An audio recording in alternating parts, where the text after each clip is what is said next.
His life isn't what you think it is. He's the GOAT now. But what if I told you that years back, he should have never even made it? From the accident that almost killed him to his record-breaking moment as a pro. This is the story of how Messi made it to the top.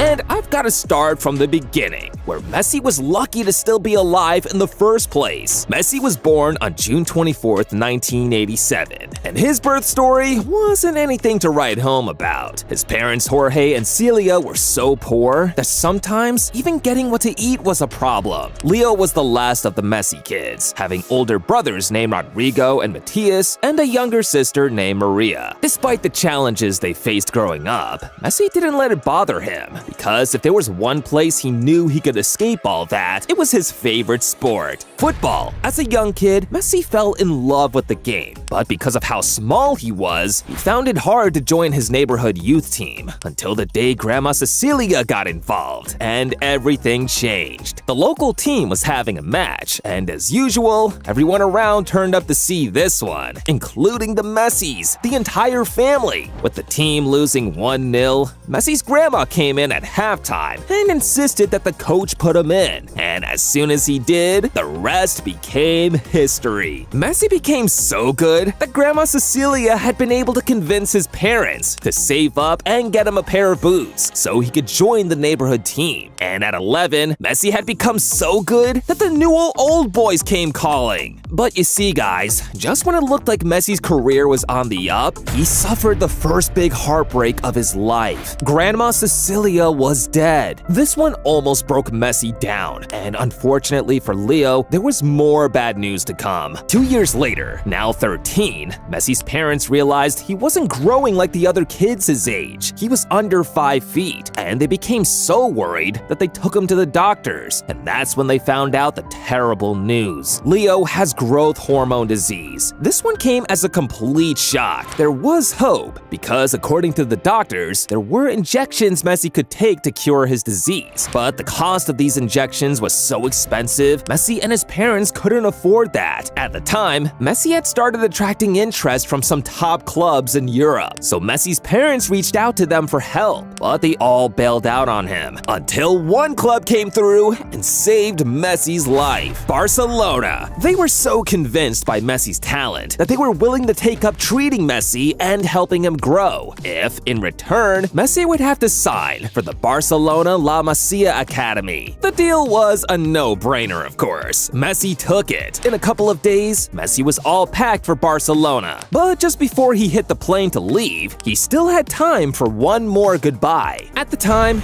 even though he didn't know it, Messi had found the love of his life, Antonella Rocuzzo. She was the cousin of his teammate at Newell Old Boys, Lucas Scalia, and after meeting for the first time, it was love at first sight. Messi made Antonella a promise to come back to her, and just like that, he was off to Barcelona to sign the contract that would kickstart his career. They'd saved Messi's life, and he was all set to become a Barcelona product. At La Masia, in a couple of weeks, the coaches had noticed Messi's talent and knew he was destined for greatness. The year was 2003, and now 16, Messi was part of the Barcelona team, taking on preseason tour. And on November 16th, Messi for the first time put on that iconic Barcelona kit in front of the entire world. Debut done. Now, it was about easing him into the first team, and in the 2004-05 season, Messi saw his game time increased in the home game against Albacete with a few matches to the end of the season. Messi finally set the No Camp on fire. He scored his first goal, and peep who got the assist, Ronaldinho. He had taken up a special bond with Messi and had started acting like his mentor, and learning from a guy like that only helped Messi improve his game, until Pep Guardiola came along and changed everything. The 2008-09 season, Messi had now transformed from being that kid with loads of talent to being on the edge of becoming a superstar. But it was clear he was just missing one final piece. He made his debut for Argentina, won the Under-20 World Cup and Olympic gold months back. And even better, on a personal level, he now had Antonella living with him. Yeah, he'd gone back for her and made her his partner. The 2008-09 season was going to be special for Messi, because with Ronaldinho Ronaldinho gone, the club decided to upgrade his jersey number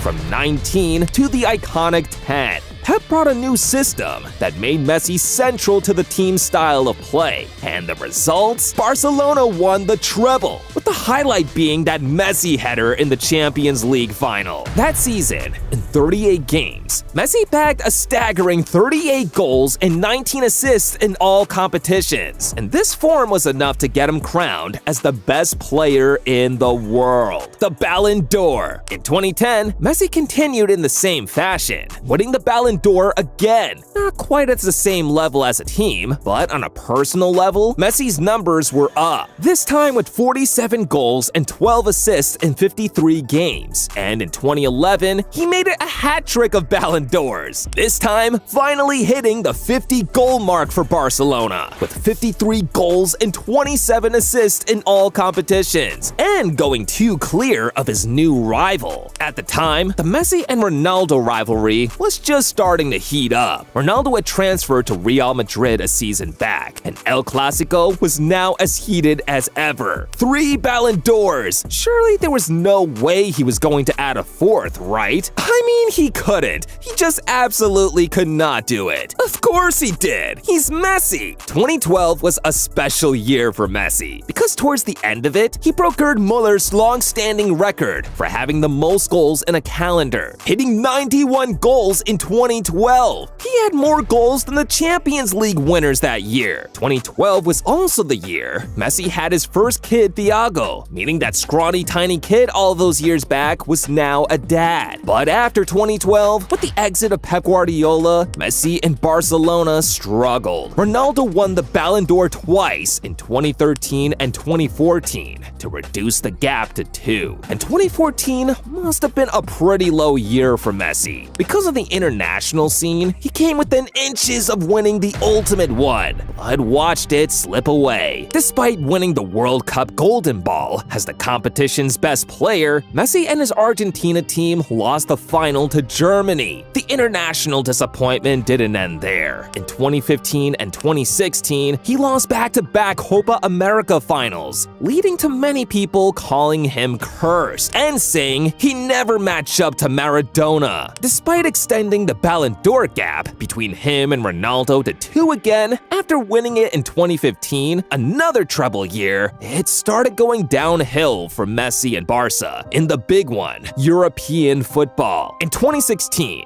a quarterfinal exit. In 2017, another quarterfinal exit. 2018, the same thing. And in 2019, with Messi as club captain, they finally made it to the semifinals. But once again, another exit. 2020 was a particularly low year for Messi. His idol Maradona died, and in the Champions League, well, this happened. But by 2021, things were about to go on the up, because after 28 years in the home of their biggest rivals, Messi and Argentina finally did it. He'd finally won something with the national team. Looking at it now, it's funny how it works. A few weeks back, Messi was the happiest man alive. Fast forward to the middle of August, and he was in tears. Barcelona was in a financial mess, and what this meant was that the club couldn't afford to pay Messi's fees, so they had to do the unthinkable and had to let him go for free. 778 games for the club, 672 goals, 303 assists, 6 Ballon d'Ors,